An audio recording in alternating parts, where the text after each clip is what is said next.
Hello प्यारे बच्चों, आइए आज हम पढ़ते हैं बाल महाभारत कथा कक्षा 7 का पाठ 8 द्रोणाचार्य। तो आइए शुरू करते हैं। आचार्य द्रोण महर्षि भारद्वाज के पुत्र थे। पांचाल नरेश का पुत्र द्रुपद भी द्रोण के साथ ही भारद्वाज आश्रम में शिक्षा पा रहा था। दोनों में गहरी मित्रता थी। कभी कभी राजकुमार द्रुपद उत्साह में आकर द्रोण से यहाँ तक कह देते था कि पांचाल देश का राजा बन जाने पर भी मैं आधा राज्य तुम्हें दे दूंगा। शिक्षा समाप्त होने पर द्रोणाचार्य ने कृपाचार्य की बहन से ब्याह कर लिया।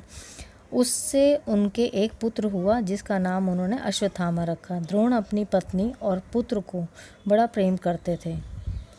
द्रोण बड़े गरीब थे। वे चाहते थे कि धन प्राप्त किया जाए और अपनी पत्नी व पुत्र के साथ सुख से रहा जाए।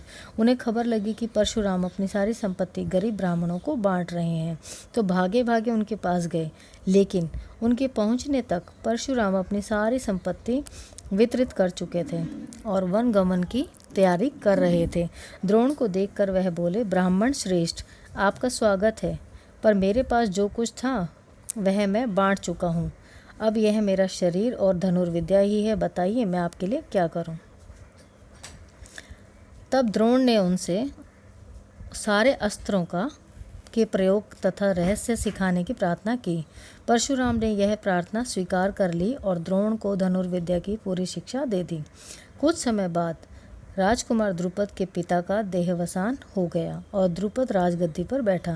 द्रोणाचार्य को जब द्रुपद के पांचाल देश की राजगद्दी पर बैठने की खबर लगी तो यह सुनकर वह बड़े प्रसन्न हुए और राजा द्रुपद से मिलने पांचाल देश को चल पड़े। उन्हें गुरु के आश्रम में द्रुपद की लड़कपन में की गई बातचीत याद थी। सोचा यदि आधा राज्य भी न भी देगा तो कम से कम कुछ धन तो जरूर ही देगा। यह आशा लेकर द्रोणाचार्य राजा द्रुपद के पास पहुँचे और बोले, मित्र द्रुपद, मुझे पहचानते हो ना? मैं तुम्हारा बालपन का मित्र द्रोण हूँ। ऐश्वर्य की मद में मत हुए राजा द्रुपद को द्रोणाचार्य का आना बुरा लगा और द्रोण का अपने साथ मित्र का सा व्यवहार करना तो और भी अखरा। वह द्रोण पर गुस्सा हो गया और बोला, ब्राह्मण, तुम्हारा यह व्यवहार सज्जनोचित नहीं है। मुझे मित्र कहकर पुकारने का तुम्हें साहस कैसे हुआ? सिंहासन पर बैठे हुए एक राजा के साथ एक दरिद्र प्रजाजन की मित्रता कभी हुई है? तुम्हारी बुद्धि कितनी कच्ची है। लड़कपन में लाचारी के कारण हम दोनों को जो साथ रहना पड़ा, उसके आधार पर तुम द्रुपद से मित्रता का दावा करने लगे। दरिद्र की धनी के साथ, मूर्ख के विद्वान के साथ और कायर के वीर के साथ मित्रता कहीं हो सकती है? मित्रता बराबरी की हैसियत वालों में ही होती है। जो किसी राज्य का स्वामी न हो वह राजा का मित्र कभी नहीं हो सकता। द्रुपद की इन कठोर गर्वोक्तियों को सुनकर द्रोणाचार्य बड़े लज्जित हुए और उन्हें क्रोध भी बहुत आया। उन्होंने निश्चय किया कि मैं इस अभिमानी राजा को सबक सिखाऊंगा और बचपन में जो मित्रता की बात हुई थी उसे पूरा करके चैन लूँगा। वह हस्तिनापुर पहुँचे और वहाँ अपनी पत्नी के साथ के भाई कृपाचार्य के यहाँ गुप्त रूप से रहने लगे। एक रोज़ हस्तिनापुर के राजकुमार नगर से बाहर कहीं गेंद खेल रहे थे। इतने में उनकी गेंद एक कुएं में जा गिरी। युधिष्ठिर उसको निकालने का प्रयत्न करने लगे तो उनकी अंगूठी भी कुएं में गिर पड़ी। सभी राजकुमार कुएं के चारों ओर झांक झांक कर देखने लगे, पर उसे निकालने का उपाय उनको नहीं सूझता था। एक कृष्ण वर्ण का ब्राह्मण मुस्कुराता हुआ यह सब चुपचाप देख रहा था। राजकुमारों को उसका पता नहीं था। राजकुमारों को अचरज में डालता हुआ वह बोला, राजकुमारों, बोलो, मैं गेंद निकाल दूं तो तुम मुझे क्या दोगे? ब्राह्मण श्रेष्ठ, आप गेंद निकाल देंगे तो कृपाचार्य के घर आपकी बढ़िया दावत करेंगे। युधिष्ठिर ने हंसते हुए कहा। तब द्रोणाचार्य ने पास में पड़ी हुई सींग उठा ली और उसे पानी में फेंका। सींग गेंद में ऐसे जाकर लगी जैसे तीर और इस तरह लगातार कई सींकें वे कुएं में डालते गए। सींकें एक दूसरे के सिरे पर चिपकती गई।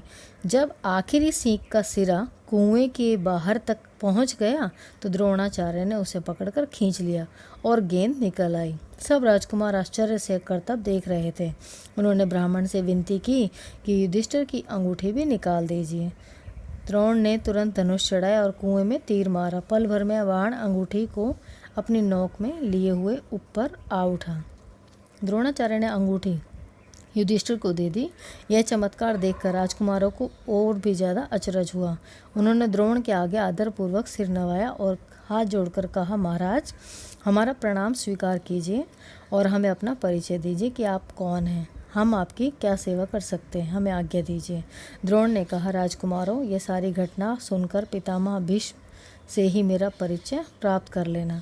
राजकुमारों ने जाकर पितामह भीष्म को सारी बात सुनाई तो भीष्म ताड़ गए कि हो न हो वे सुप्रसिद्ध आचार्य द्रोण ही होंगे। यह सोचकर उन्होंने निश्चय कर लिया कि अब से राजकुमारों की अस्त्र शिक्षा द्रोणाचार्य के ही हाथों पूरी कराई जाए। बड़े सम्मान से उन्होंने द्रोण का स्वागत किया और राजकुमारों को आदेश दिया कि वे गुरु द्रोण से ही धनुर्विद्या सीखा करें।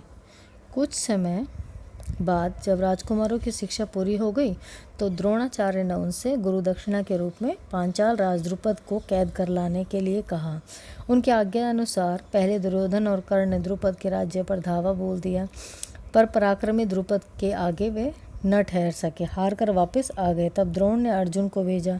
अर्जुन ने पांचाल राज की सेना को तहस नहस कर दिया और राजा द्रुपद को उनके मंत्री सहित कैद करके आचार्य के सामने ला खड़ा किया। द्रोणाचार्य ने मुस्कुराते हुए द्रुपद से कहा, हे वीर, डरो नहीं, किसी प्रकार की विपत्ति की आशंका न करो। लड़कपन में तुम्हारी हमारी मित्रता थी, साथ साथ खेले कूदे उठे बैठे। बाद में जब तुम राजा बन गए तो ऐश्वर्य के मद में आकर तुम मुझे भूल गए और मेरा अपमान किया।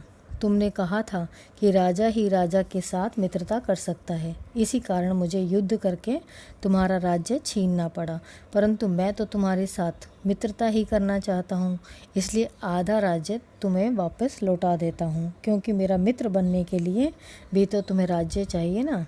मित्रता तो बराबरी की हैसियत वालों में हो सकती है। द्रोणाचार्य ने उसे अपने अपमान का काफ़ी बदला समझा और उन्होंने द्रुपद को बड़े सम्मान के साथ विदा किया। इस प्रकार राजा द्रुपद का गर्व चूर हो गया, लेकिन बदले से घृणा दूर नहीं होती। किसी के अभिमान को ठेस लगने पर जो पीड़ा होती है उसे सहन करना बड़ा कठिन होता है। द्रोण से बदला लेने की भावना द्रुपद के जीवन का लक्ष्य बन गई। उसने कई कठोर व्रत और तप इस कामना से किए कि उसे एक ऐसा पुत्र हो जो द्रोण को मार सके, साथ ही एक ऐसी कन्या हो जो अर्जुन को ब्याही जा सके। आखिर उसकी कामना पूरी हुई। उसने धृष्टद्युम्न नाम का एक पुत्र हुआ और द्रौपदी नाम की एक कन्या। आगे चलकर कुरुक्षेत्र की रणभूमि में अजय द्रोणाचार्य इसी धृष्टद्युम्न के हाथों मारे गए थे। तो ये कहानी थी द्रोणाचार्य जी के बारे में। धन्यवाद।